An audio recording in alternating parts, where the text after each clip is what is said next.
Kinumpirma ng Department of Migrant Workers na mayroong 22 Pilipinong tripulante ang bulk carrier na MV Tutor na inatake ng Houthi rebels sa Southern Red Sea nitong Miyerkules, June 12.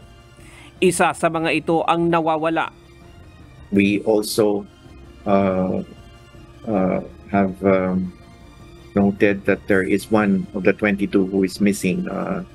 Tinamaan yung barko kasi sa maselang bahagi, sa engine room also naapektuhan, which was flooded, and right now we are still in the process of trying to ascertain or trying to account for the one particular seafarer on that ship, and we're praying that we could find him. Ayon kay Department of Migrant Workers Secretary Hans Leo Kakdak, nakausap na niya ang mga Pilipinong nakaligtas sa pag-atake, kabilang na ang kapitan ng barko.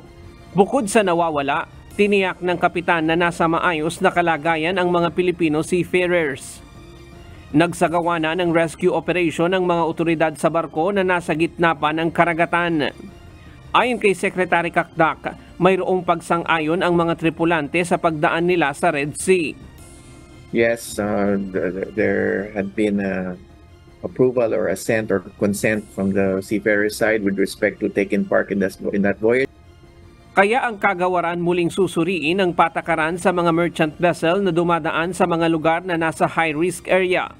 But having said that, given this incident, we will review the current policies, the current processes, and whether we could still further strengthen to seek more adequate protection for our seafarers.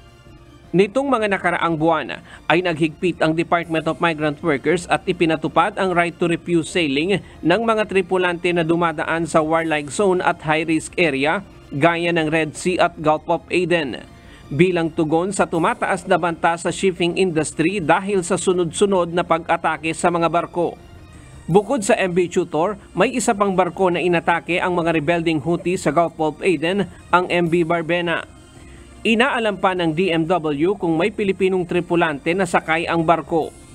Ryan Lacanlale, UNTV News and Rescue.